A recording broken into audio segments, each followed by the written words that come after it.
Hello, beautiful people. I am here on a ridge top in southern Oregon on a friend's land about an hour from where we live to collect Pedicularis densiflora, and that is this beautiful red flower that comes out in early spring. And this particular species, densiflora, is a muscle relaxant.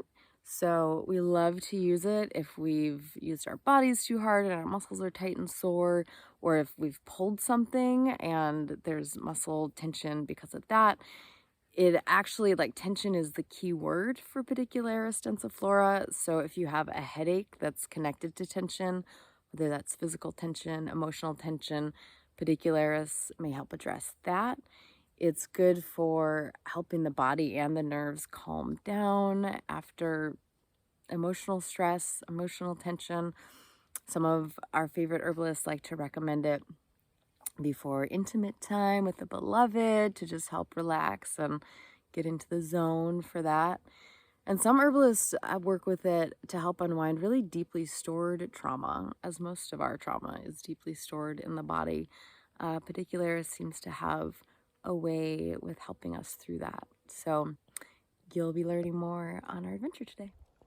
I just want to give you a nice up close and personal view of this beautiful flower. I like how the redness of it corresponds to the redness in our muscles as a reminder of the places where it can do its supportive work.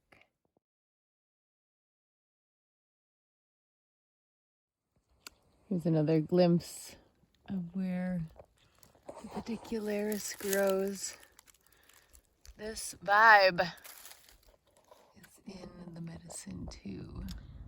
Okay, so it's hard to see elevation in these videos, but I've walked up this ridge quite a ways. It takes you up to another high ridge up there. It doesn't look like there's a whole lot of Pedicularis, but I wanted to show you. I have in front of me this scale. I just weighed my bag and teared it out. It was a different bag, so it was heavier. And then I weighed this bag. It's a little tricky because we're on a hill.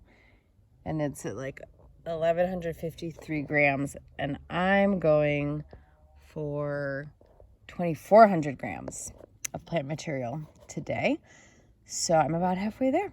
Just wanted to show you what the process actually looks like in action. The other awesome thing about harvesting Pedicularis is it's morel season. I didn't want to get my hopes up, but I found one. I actually found two so far. Maybe there'll be more.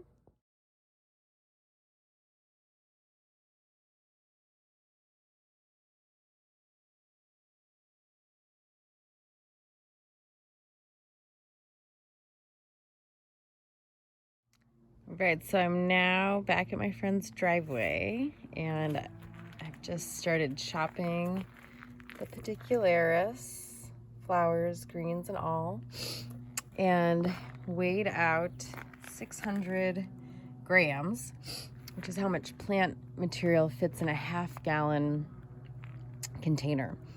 And if you're doing a home situation, probably a quart is more than enough medicine for you and friends for a year, maybe even just a pint. And we like to use grams because it's more precise than ounces. But yeah, we're starting with 600 grams, and I'm going to do 4 half-gallon ball jars. They're sitting right here. Okay, so what I've done is I've mixed up a menstruum, which is a fancy term for the liquid that we add to the plant material to extract the medicine from it. And we use an alcohol and water combination. We use 190 proof alcohol, organic, made in Ashland, Oregon. And you can also use vinegar, you can also use glycerin, but we choose alcohol, organic alcohol, because it is the most potent extractor of medicine.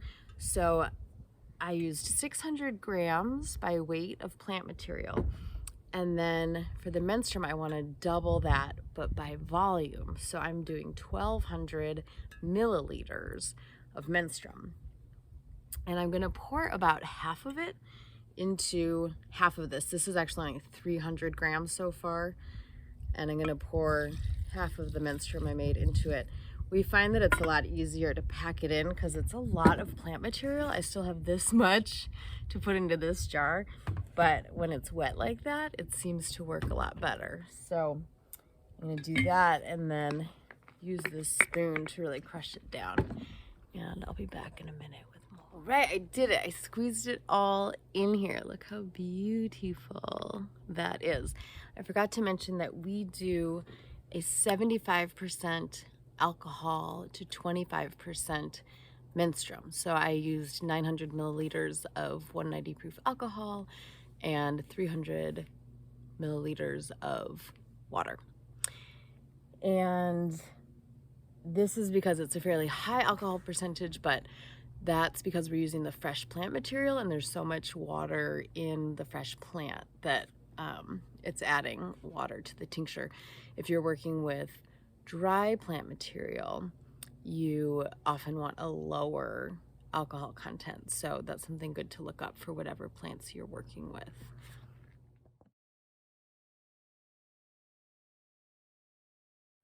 Hello, lovelies. I'm back home now in our little apothecary. My battery died before I could finish telling you what I wanted to tell you. So once you fill up your jar with your plant material and the menstruum, pack it all in, you want to make sure that all of the plant material is covered in the menstruum. After I measured mine out, there was still a little bit of airspace at this top part of the jar. So I covered that with a little bit more of the menstruum and screwed the lid on tight. And as your tincture sits for the next about 4 weeks, you want to check on it every now and again because the plant material sometimes absorbs the menstruum and creates more of that airspace. And if that happens, just cover it up again with a little bit more of the alcohol or alcohol water combo. And then you also, of course, want to make sure you label it. So the plant name, the date, the percentage menstruum, and then this references the 600 grams of plant material and the 1200 milliliters of alcohol. And of course, if you're just doing this for your own needs at home, just labeling it well enough so that you know what it is and when you harvested it, so you can write on your calendar that you should press it in a month. And during that month, every day, if you can, or as often as you think of it, you want to shake it, shake it, shake it, shake it. And if you sing to it, it might be extra good medicine. All right, blessings.